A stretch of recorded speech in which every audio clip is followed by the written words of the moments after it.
Have you ever kept someone around because you thought, I can save them? Watch this. And then that person, your work in progress, shows you over and over again that they're not interested in being saved? If that's ever happened to you, you'll want to listen to today's episode.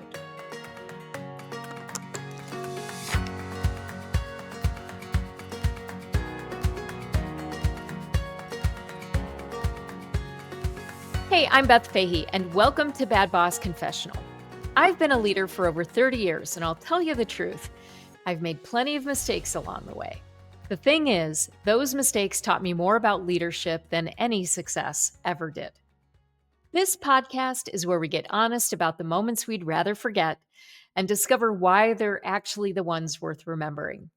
Each week, I talk with leaders who aren't afraid to share their worst boss moments and what they learned from them. Because here's what I know. Every great leader has a story they're not proud of. And this is where we tell those stories. Today's guest is Rhonda Meyers, a visionary early education leader. Rhonda has an extraordinary capacity for building collaborative relationships that span from toddlers to school administrators, and her expertise includes program development, strategic business growth, and creating educational environments where every child can thrive. Rhonda, welcome to the podcast. It's so great to see you. Thank you so much for inviting me. It's an honor to come here and talk about the eating of humble pie on the regular. Yeah, I mean, that's the one thing that we know as leaders, right? That we're going to make mistakes and lots of them, but that's how we get better. So, could you tell us a little bit about yourself and what you do and what your leadership journey has been up until this point? So I ended up working in early childhood because I became a mom right away after getting married. I wanted to work somewhere where I could have impact, and young children had been one of my passions. Everything I learned was literally trial by fire. I think I carried around a fire extinguisher for like the first 10 years of leading. Like, oh, there's an emergency, there's an emergency. And so I spent 5 years in corporate early childhood. And at that point, I didn't quite know I would be an entrepreneur, but I knew that I needed to be innovative and that a change agent was something that gave my heart passion. As a woman, it was my desire to be exceptional at what I do and be exceptional at what I do, which is being a mom. After that, I circumstantially ran into someone opening an early childhood program. Long story short, ended up accepting a position, designed the building, wrote every policy. Essentially, they had the startup seed money and I did everything else. 2009 and 10, there was a period of about 3 years that my dad went into liver failure and was dying. My mom had stage 4 lung cancer and was dying. My dad got a liver transplant. My 18-year marriage to my college sweetheart ended. My mom passed away 1 year and 3 days after her diagnosis, but it was the best, worst year of my life because I got to spend a year with my sister and my nieces, and we all together in this crazy dynamic helped care for my mom. My dad got a liver transplant. A month after my mom passed away, I found out I had cervical cancer. It was a real time of stress.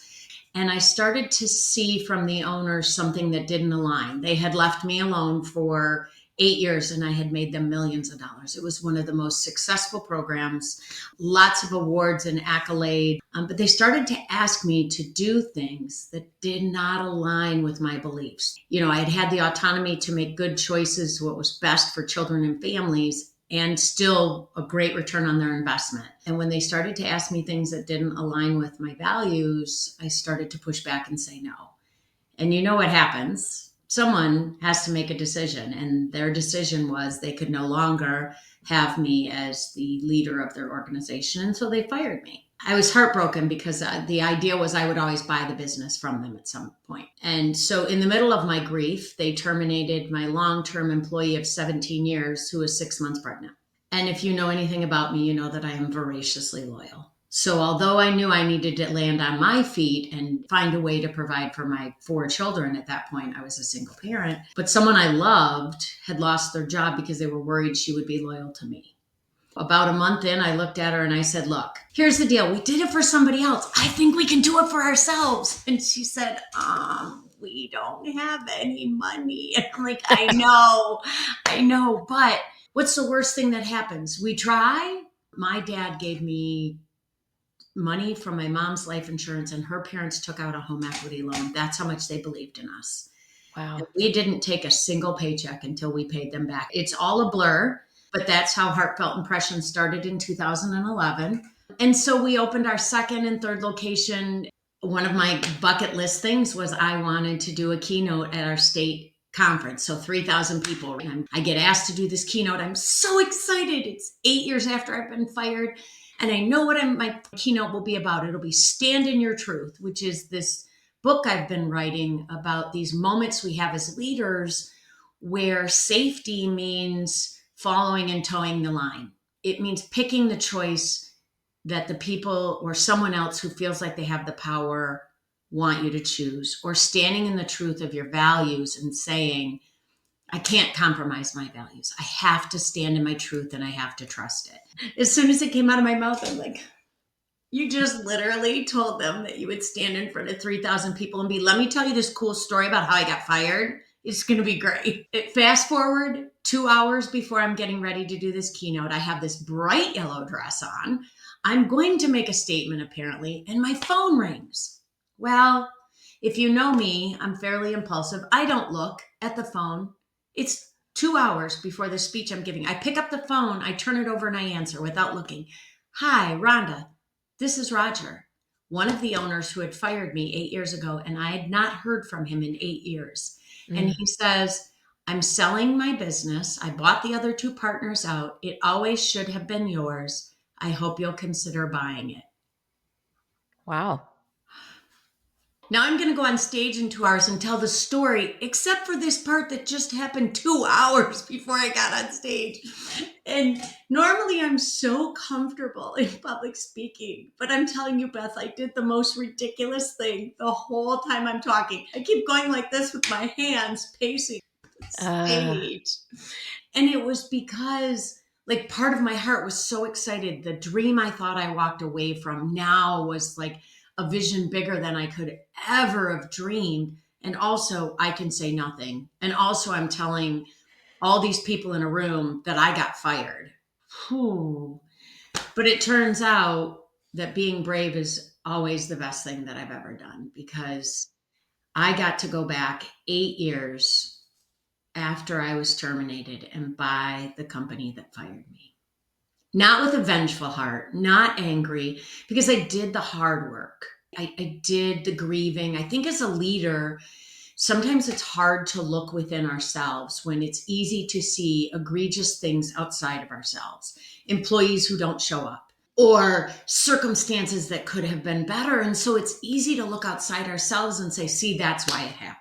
The most growth that I've ever had, usually I learned from a great mentor. My first emotion is never the best one to act on. So I have a 24-hour rule now because I can get in my feelings sometimes, especially because I take my job so personally. Developing a strong workforce is a big part of it. And so in 2019, my business partner and another colleague started a substitute teacher company only for early childhood. And I coach in EOA, Entrepreneur Organization has an accelerator program for businesses that are trying to grow to 1 million, because we know at 1 million, the likelihood of a business making it becomes more viable, just statistical. And I love giving back in that way and sharing my humble pie moments with other leaders so they know they're not alone. It can be very isolating to be an entrepreneur. But it turns out in one of the moments, I realized they were all talking about it. I had no idea what my revenue number was for the second business. We had scaled that day. I called my business partner. We had scaled to $1 million on just literally keep at the grind, keep at the grind, keep at the grind. I realized we had something that was really, really going to be more impactful than I had ever imagined. And because of that, I feel unbelievably blessed. Unbelievably blessed. That's amazing. So how many locations do you currently have, and how many employees do you have? So we have 3 locations. As of today, about 150 employees at Heartfelt Impressions, the early childhood programs. And then ECE Subhub, which is our substitute teacher company, we're at about 110 employees. And we Wow. service 15 counties in Michigan, early childhood programs that need long-term, short-term substitutes. And we have about 160 clients. What a story. I was taking notes while you were talking and I think you touched on a couple of things here that it's just very these are characteristics of visionaries, right? Where you see these opportunities and you're just kind of like, well, we'll figure it out. How hard can it be? Right? What's the worst thing that can happen? People dumber than me have started businesses. And so I love that. I have a similar story. So I was really resonating because, I had little kids and it was kind of, needed to do something. Obviously, I always need to do something. A couple things that you touched on that were just so interesting to me, and I'd like to probe on a couple of these. And of course, we want to hear your confession. Maybe we'll stumble into that as we go. But this notion of being brave, and you said it's the best thing that I've ever done. This is a characteristic that the teams that I work with, where the leaders show courage in many different aspects, those are the ones that tend to take off. So could you talk a little bit about that? To that visionary, like I have a moment where like I have a visual and I'm like, oh, this is what I'm supposed to tell Beth. And then I'm like, no. So, but I have to be true. So I had this vision as you were talking, and it was in 2020, I actually sustained a traumatic brain injury. I sound like a hot mess express of things, but one of the things we do as a family is we ride trails and dirt bikes and four-wheelers. And it was a freak accident. And I was wearing all my safety gear, but landed on my head. That's the quick story, and had a brain bleed. And so I was Mm, forced to be home. And I kept, after COVID, the experience of leading bravely through COVID, I don't want to say took a great deal from me, but it did. It was a different kind of sustained stress. mhm, And I learned it in the research. There's predictable sustained stress, and then there's something that's sustained and you don't know when it's going to end, and it doesn't look like anything else. And it does a different thing to your brain and your body, which made me feel a little better. Like, oh, Rhonda, it's not you, it's the research. But I kept saying, I am an amazing administrator of early childhood programs. Like, I know how to nurture teachers. Nothing makes me happier than a hot mess of 3-year-olds. Like, that's just my jam. But I did not like feeling like a mediocre CEO. And mm, so I kept searching for answers. Where are the people who can help me? And in a journey of over 4 years, I'd actually met 4 separate implementers of EOS that I knew weren't the right fit for me. mhm, I'm a very intuitive person. And then I met Dave Feidner. mhm. And I think I was on the phone with him for 10 minutes. And I just knew in my heart that for me, the prayers I had been asking for how to help me feel competent as a CEO, because I hate feeling mediocre. Humble pie is great, but you can't keep eating it. And there's only so much you can learn on your own. 100%. I knew immediately. Fast forward to, I think, Vision Day 2 with Dave. And we were doing like, what are the key positions in the company? And he's like, what seats are you sitting in? HR, director of sales and marketing, curriculum, visionary. And I get done. And so here's my leadership team. We're sitting around a table, and Beth, I am sobbing hysterically. Well, maybe not hysterically, but I mean, I'm crying and I can't stop. And he's like, tell me what. And I'm like, all this time I thought it was me. All this time I was like, you're just not enough. Like, why can't you figure this stuff out, Rhonda? Just work harder, put your head down. But in that moment, when I listed 6 big seats I was sitting in, I was like, Rhonda, come on. Even a superhero couldn't do that. No wonder you feel incompetent. You can't do 6 jobs. And just that moment, I could have been stoic, right? I could have been to my team like, I can get this done. We just need to, da da da da da da. Except Dave had challenged me in these quiet, respectful conversations to say, how are you going to show up? How are you going to show up? And what I know is if I want something from someone, I have to be willing to do it myself. I'm not great at asking for help. Like if there was a recovery program for people who don't like to ask for help, I probably should attend. Okay. Mhm. But I just leaned in and I was like, I feel like I'm not enough. Let me guess, Rhonda, eldest daughter? Eldest daughter, good call, Beth. Good call. Yeah. Oh, so true. So true. But that was my brave moment. I could have been like, oh, I'm a CEO and we're just going to figure this out or whatever. But I was like, what that gave my team permission to say is when they felt not enough, that we could discover what were the root problems in our organization. But I had to go first. And I did not like that. I like supporting other people. I do not like. I'll lead the way when it's scary. I'll lead the way when it's hard, when we got to get dirty. I have jumped in dumpsters to get it down enough to get more junk in, right? Like Mhm.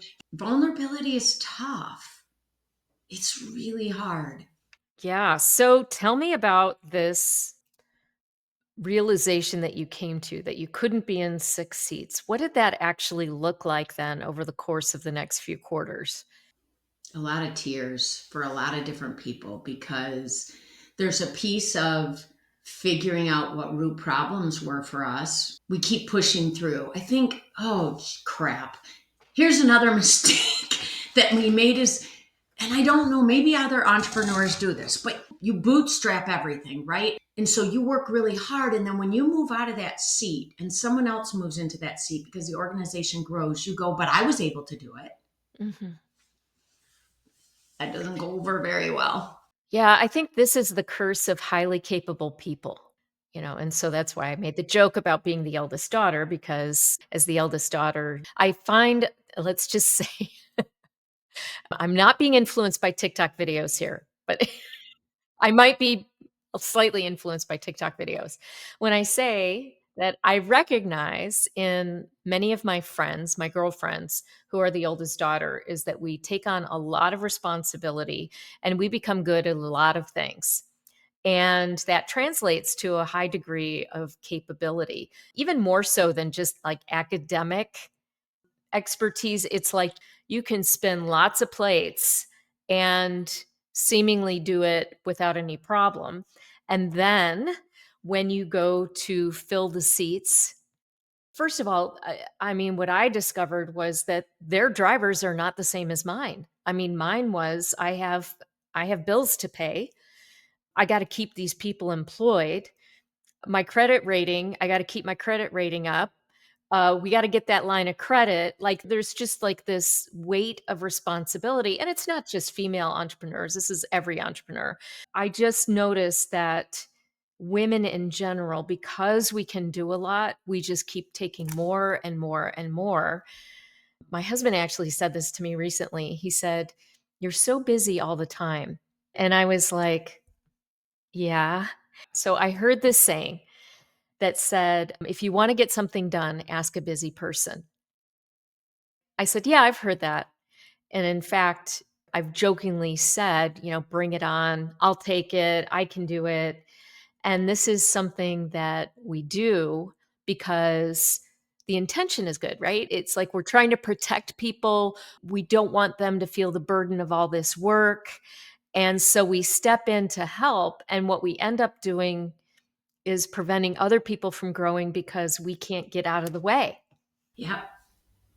Two things have been really tough lessons for me. I'm in my 50s, looking back on lessons I wish I had learned earlier. And I think because I lost my mother when she was 62, I think there's some things at play there that think about the mortality of life when you're coming up on the age that you lost a significant parent. And my mom Mhm. was a significant anchor to the human being that I am, especially the good parts. And my husband often says, like I keep saying, I'm going to be less busy. I'm working really hard to be less busy. And I think my realization recently is I really have to own that. I've been attending, I don't know if you've read Gino Wickman's book, Shine. I was so lucky to have been invited to go to the book launch with Rob and Gino. And I've been going almost every month to his 10, like really leaning into it and owning that I have the agency to choose to change those things. Because sometimes it's easy to say, I can't. It's too hard right now. I have other things. And I think the reflection that 5 years from now or 4 years from now, I would be the age of my mom. Like if I only had, not to be morbid, but is this the legacy I want to leave? Right? That busyness is my legacy. And it's not. It's not. I want to step back and learn how to be present again.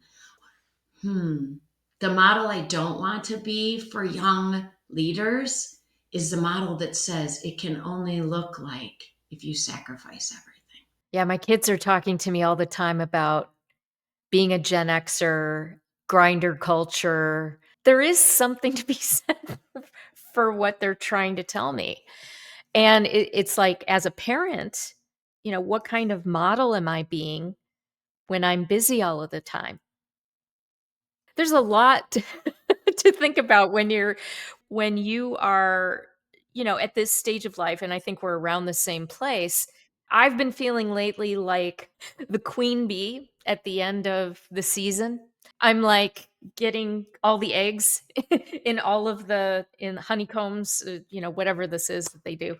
But that I am furiously working so that I can leave something behind or legacy, because then things start to shift, and for men too, but just when you've been a female entrepreneur and you're looking back at all of the busyness, you start to ask yourself the question, what is this all about? What is it all for? It's bravery. My daughter in law and my daughter became mothers this year. My daughter in law is a PA. She's gone to school with a lot of school debt to be an amazing, intelligent professional. And my own daughter chose the same educational career path. She started out as a kindergarten teacher, and now she's actually running one of my programs. So there's a mirroring, right? I had my first child, I worked in early childhood. She had her first child, she worked in early childhood. But I watch and I realize what I've been learning that we were alluding to earlier is my path is not her path.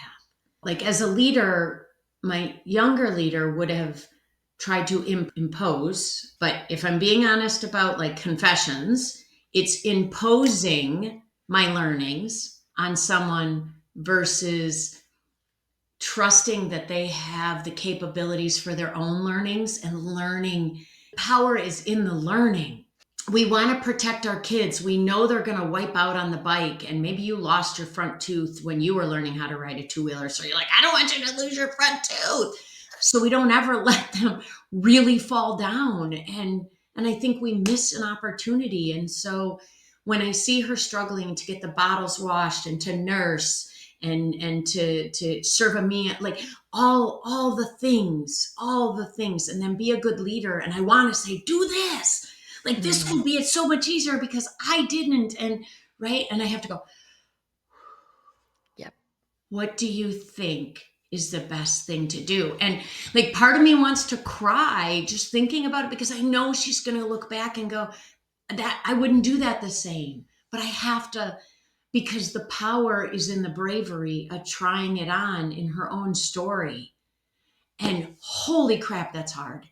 It is hard. It is hard as a parent to not provide the answer, to not give them a couple $1,000s to get through, pay their rent, all of the things. And I think our generation, because the latchkey kids raised ourselves, we were feral. And industrious. And industrious. I lived on cold bologna and cold hot dogs for lunch. Cold hot dogs are not terrible. They're really not. And I drank out of the garden hose, for real. With your kids, you want to protect them. And I've seen this in myself where it translates then to my employees. Oh, 100%. At this point in our careers, we've hopefully learned what is our unique brilliance, right? Like the thing that we're just gifted. Like, maybe you learned it by trial and error, or maybe it was just part of who you are. And for me, it's helping people feel seen. But your superpower can also be your kryptonite. And so, confession, I called my business partner. Like I said, we've worked together for 30 years and I'm 10 years older. By the way, in typical Rhonda fashion, I was like, it's called, like at first I thought it was like Bad Boss. Like we are going to talk about being power. Like what are the powerful things we've done? I said, and then I read and I was like, oh man, Aim, Oh, I wait. got to tell about my screw ups. Which is so me. Wait, way to be a quick start there, Yeah. Rhonda. Oh, I'm like a 9 on Quick Start. I'm No totally kidding. jumped. Oh, no shock there. And Yeah. I said, I want you to be honest. Help me see, like, where do I think I've learned the hardest lessons? And the good news is she knew I was being honest and that I really wanted her to tell. And we came up with the same things, but different examples. So one was early on when we were still in that director role, like young in the business, and we had this employee who was struggling with some gastrointestinal health issues. And so we gave a lot of grace. So we didn't follow our exact attendance policy and more grace. And what happened is, of course, it turns out they used that to their advantage. So they took advantage of it and we missed the tipping point where the rest of the staff no longer felt empathetic but resentful. We finally had to say, it seems like this position, we need consistency for children. That is deeply important. Young children need to know what's going to happen and with who every day. We had a hard conversation with her, but in my confession, I'll tell you, it was too late.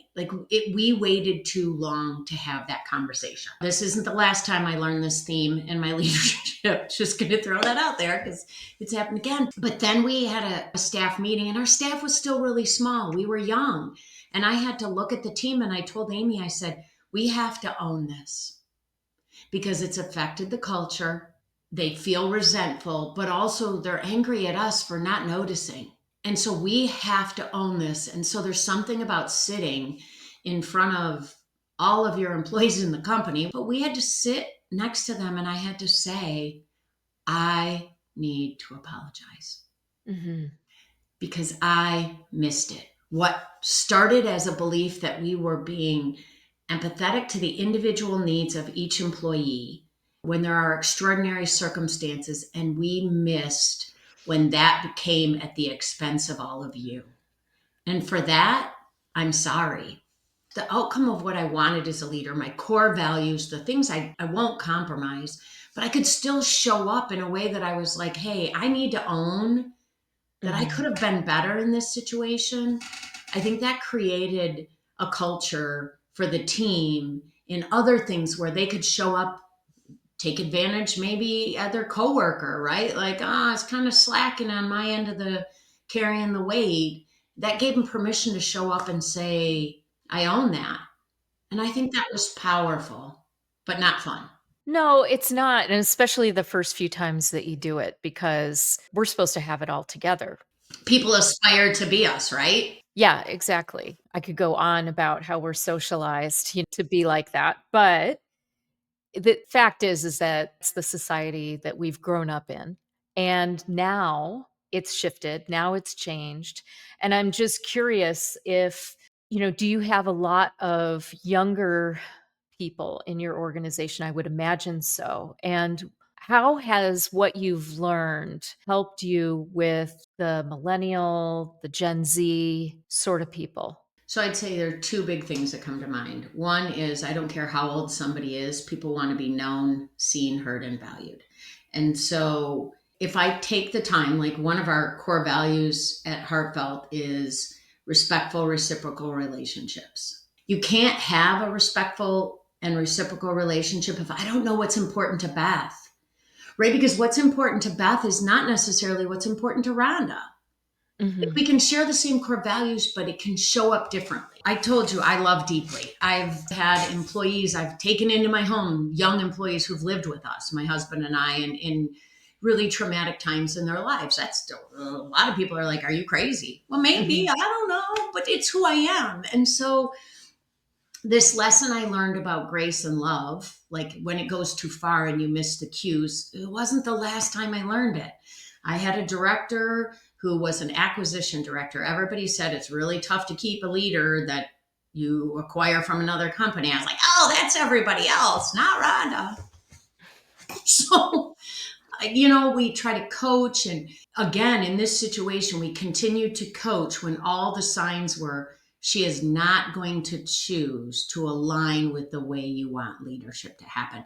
But when you believe you can love someone enough that they can choose a different path, sometimes that's your ego. Like that's kind of what I learned that time, and not without tears, right? Like I wanted this to be different. And so was it tears because I thought I failed? Like if I had been a powerful enough leader, the outcome would have been different. Sometimes I left those situations because it happened again. I had a leader who, like, all the signs pointed to she was deceitful and lying, but there were little ones.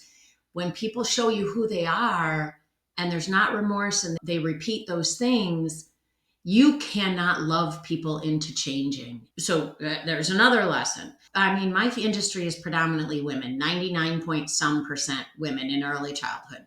And so I do tend to work with more young females. And so here's another person who worked in the company. I coached and mentored and helped them, and they moved on to their next opportunity. And that was fine. And then they came back in a cycle of their career. And again, I coached and mentored them into another role.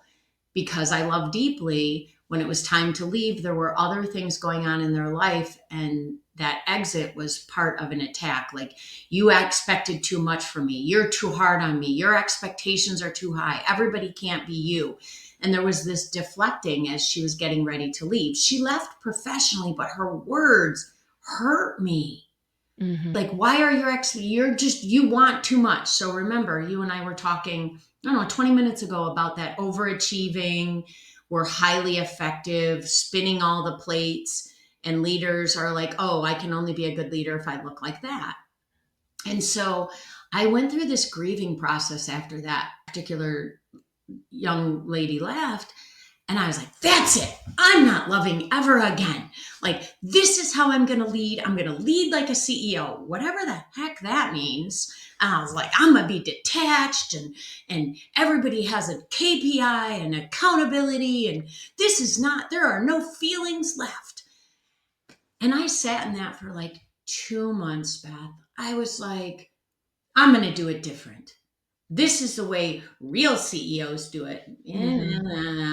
And then when I was able to move out of my feelings, it took me a little longer than usual. And I started to really sit back and reflect. And I'm going to say again, Dave is a thinker. And so he asked me as a mentor and a coach. I know he's not a coach. He's my implementer. He's not technically a coach, but he is for me in the questions he asked me.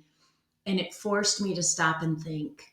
Because he would keep asking me about what my natural gifts and talents and what I really believed in, my why. And what I realized is, as a leader, I was trying to force myself to walk away from the thing that I loved most about who I was and the thing that literally is a part of me. I can't do my work without loving people. I'm not built to be transactional. I'm just not. It's just not who I am. And so when I see a person, I see them and I care deeply for them.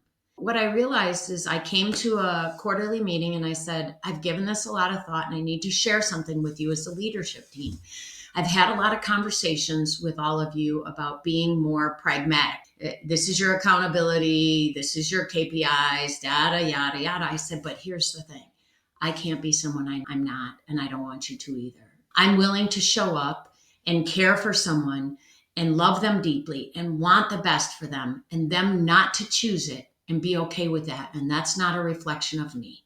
I still need to be who I am, which is I just really care about my people. I mean, in ways that are not about how can I get them to perform their best job. It is who I am. It is in my DNA. I think part of that confession is this journey of deciding what things I'm unwilling to change, who I am, that I believe is both my gift, sometimes my kryptonite, but also the thing that brings me joy about my job The first 3 years of a child's life, 85% of their brain is developed. So there is never a more impressionable time in our lives than those first 3 years. And so to have highly nurturing people, well, the only way we could be highly nurturing is when there is an environment of nurturing. Getting back up when you get knocked down and who you believe you are at your core as a leader gets challenged. I have bookcases of books of trying on things I believe, accepting and rejecting, accepting and trying it on for a little while and being like, nope, that's not me. You're really hitting on something important here, which is authenticity in leadership. When people try on something they read in a book, it's just you can do it for maybe a couple of months, like you said, but that's about it. And then the real you has to come out. So it's great that you did the work so that you can align with who you are at your core and then how that translates to your culture.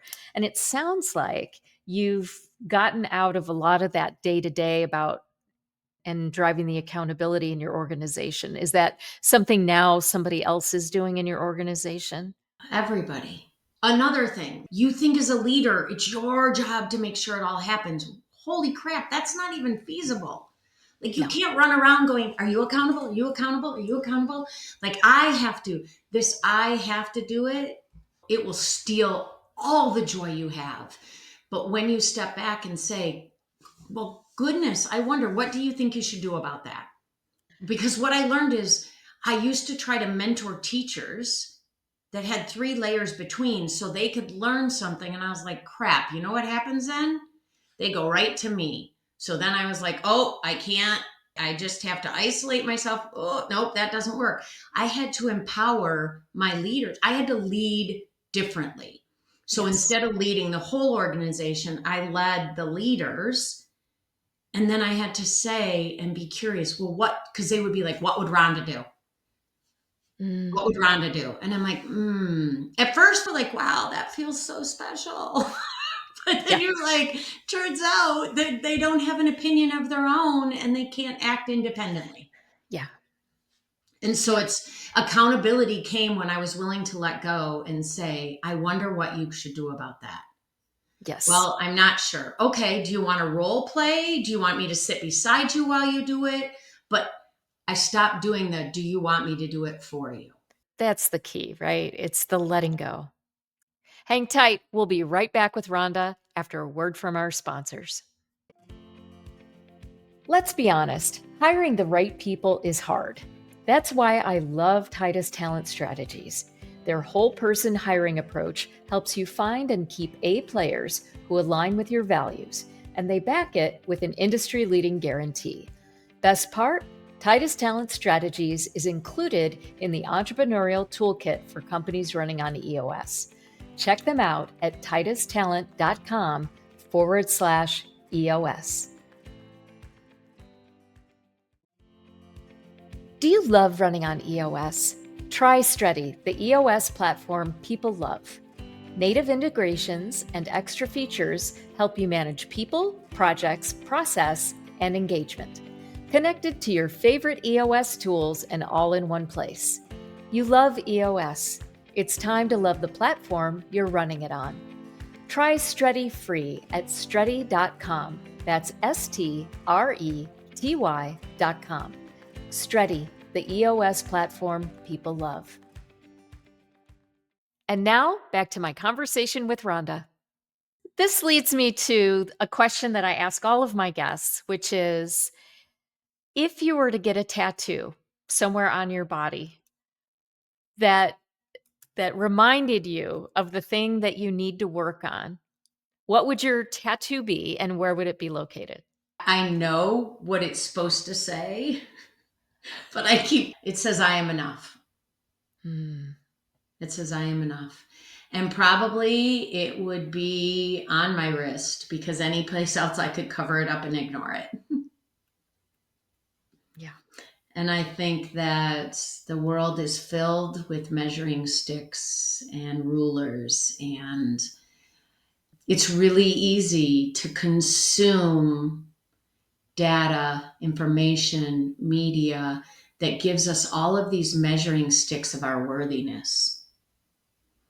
And it turns out, for me, part of my faith is I already know I'm worthy.